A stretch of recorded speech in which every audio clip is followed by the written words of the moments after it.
Bienvenidos a todos. Mi nombre es Benjamín Tanure Godward, soy profesor de Física JTP de la Universidad Tecnológica Nacional de la Facultad Regional Tucumán y tengo a mi cargo el desarrollo de las clases prácticas de la materia Física 2.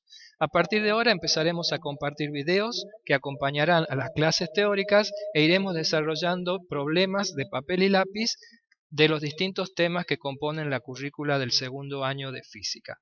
Si ustedes tienen alguna consulta que hacerme, no duden en comunicarse conmigo a través de mi Facebook, de mi página de Facebook, que es Física 2 UTNJTP Benjamín Tanure Godward, como está escrita aquí en pantalla, o a través del mail institucional benjamintanure@doc.frt.utn.edu.ar. Esperemos que estos videos sean de su agrado, que sean útiles y que les permitan aclarar distintos conceptos y la manera en que vamos a ir desarrollando los problemas. En una primera parte, en este primer video, vamos a ver un poco, recordar a un tema que ya se ha visto en Física 1, que es la parte de los vectores en física. No nos olvidemos que en física manejamos dos tipos de magnitudes, que son las escalares y vectoriales, y nosotros ahora vamos a recordar un poco sobre lo que eran las magnitudes vectoriales. ¿Qué era? Algo que además de tener un número y una unidad, se necesitaba saber la dirección y sentido en que estaba ocurriendo la acción que se representaba a través de este vector. Entonces, los vectores tienen distintos elementos que hay que saber reconocerlos y manejarlos. Son entidades matemáticas que tienen un origen, es decir, un punto donde está aplicado esa magnitud. Tiene un valor que se representa con la magnitud y eso a la hora práctica de hacerlo se ve a través del tamaño de la flecha representada. Tiene una dirección, el vector tiene una dirección que se mide con un ángulo.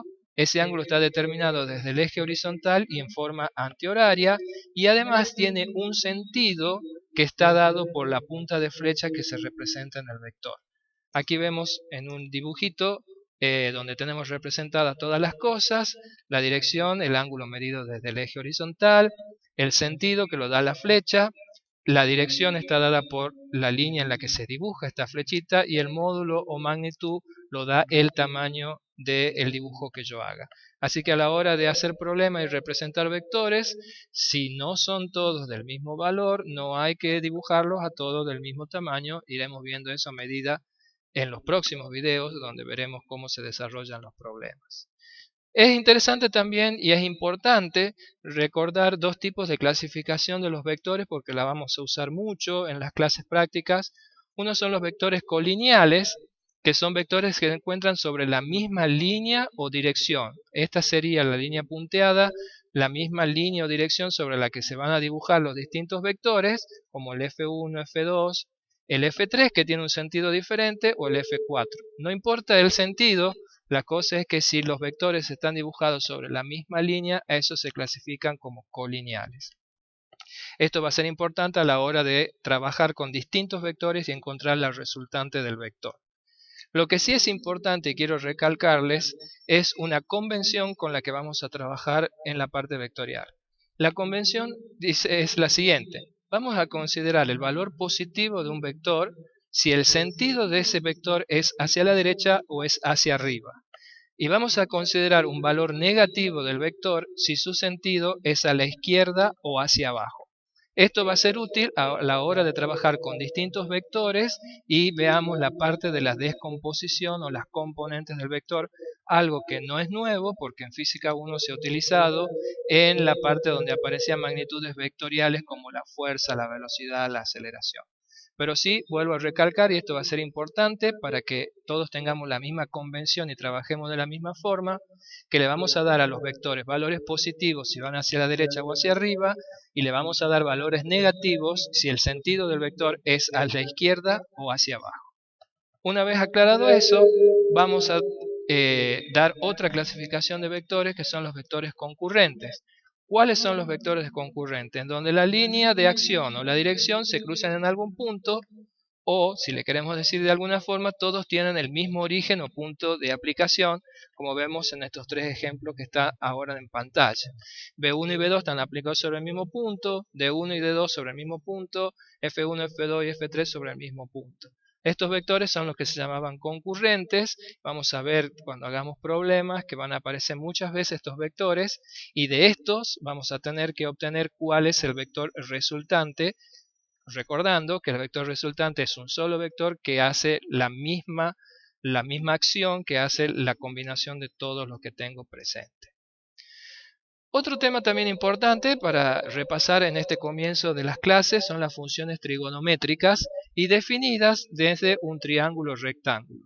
Más adelante vamos a entender por qué lo hacemos desde el triángulo rectángulo, pero no nos olvidemos que un triángulo rectángulo es un triángulo que tiene un ángulo recto, es decir, un ángulo de 90 grados, y los lados de este triángulo tienen nombres especiales, que son cateto, cateto e hipotenusa.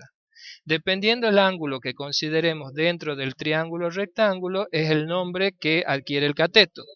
Por ejemplo, si tomamos este ángulo y le llamamos alfa, el lado A es lo que se llama el cateto opuesto porque está frente al ángulo.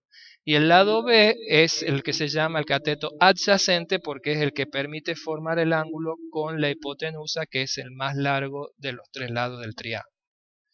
Visto de esta forma, se definía, y esto no es nada nuevo tampoco, las tres funciones trigonométricas fundamentales, como el seno del ángulo como el cateto opuesto sobre hipotenusa, el coseno del ángulo como cateto adyacente sobre hipotenusa y la tangente del ángulo como el cateto opuesto sobre el cateto adyacente.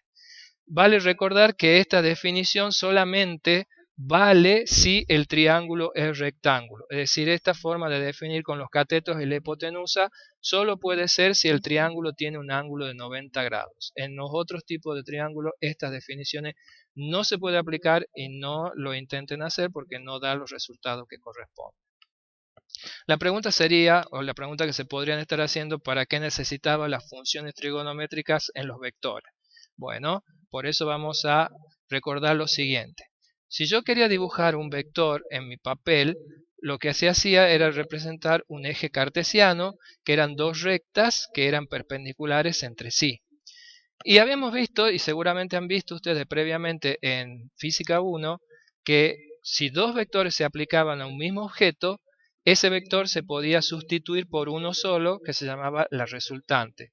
Y ese resultante producía el mismo efecto sobre el objeto que los otros dos combinados. Lo opuesto también es cierto, es decir, todo vector puede considerarse como la resultante de dos vectores, cada uno de los cuales actúa en una dirección distinta a la del vector original.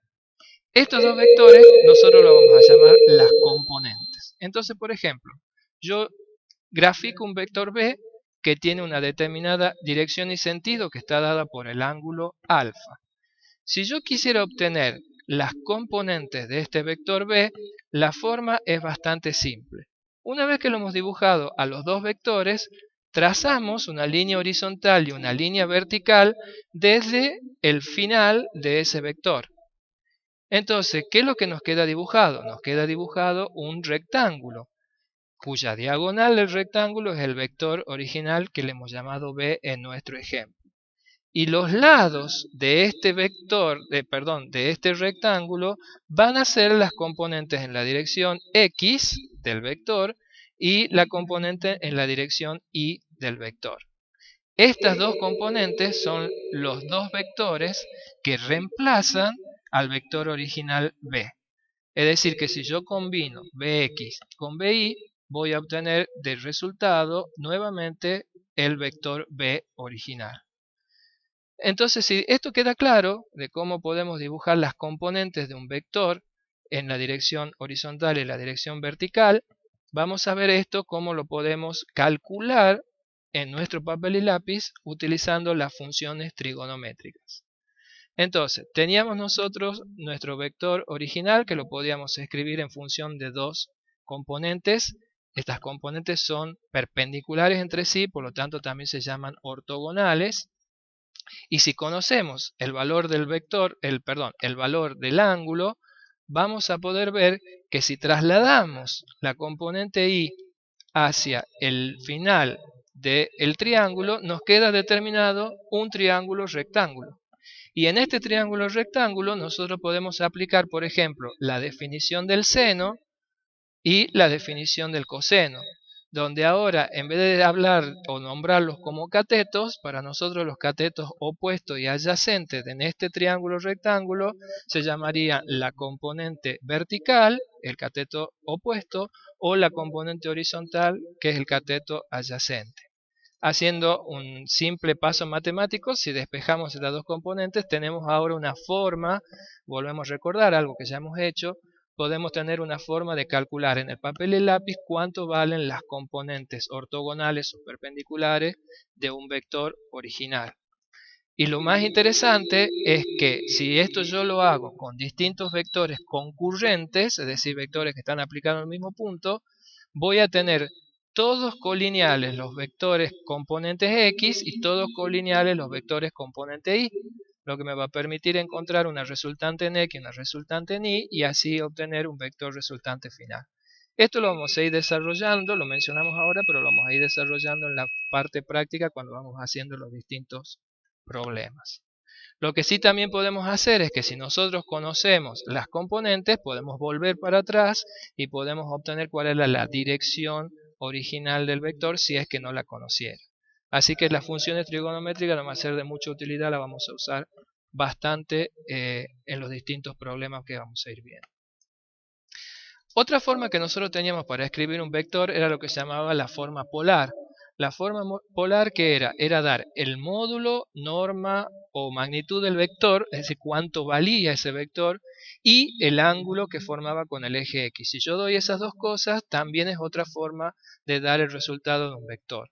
Porque si yo solo conozco las componentes, como en el caso anterior, ese vector se podía escribir usando lo que se llamaban los versores fundamentales, que eran dos vectores o tres dependiendo de la cantidad de dimensiones que esté trabajando, cuyo valor era 1, por lo tanto no modificaba al valor de la componente y me indicaba si esa componente iba en la dirección X, en la dirección Y o en la dirección Z. Eso de nuevo lo vamos a volver a repasar al momento que hagamos los problemas y vamos a dar los resultados en forma de versores o en forma polar, que es la que estamos hablando ahora, donde la magnitud de ese vector, yo utilizando y teniendo en mente lo que acabamos de ver, que las componentes ortogonales se pueden dibujar como un triángulo rectángulo, puedo obtener la hipotenusa de ese triángulo rectángulo, que es nuestro vector original, utilizando el teorema de Pitágoras. Y sabiendo lo que acabamos de hablar de las funciones trigonométricas, encontramos el ángulo que forma ese vector resultante o el vector original, depende de lo que esté trabajando. Bueno, creo que esto va a ser una manera de recordar temas que ya venían siendo vistos desde Física 1 y que ahora en la parte de electromagnetismo van a estar muy presentes y los iremos utilizando y desarrollando y volviendo a explicar a medida, mejor dicho, de que vamos resolviendo los problemas en próximos videos. Espero que sea útil y seguimos en contacto. Muchas gracias.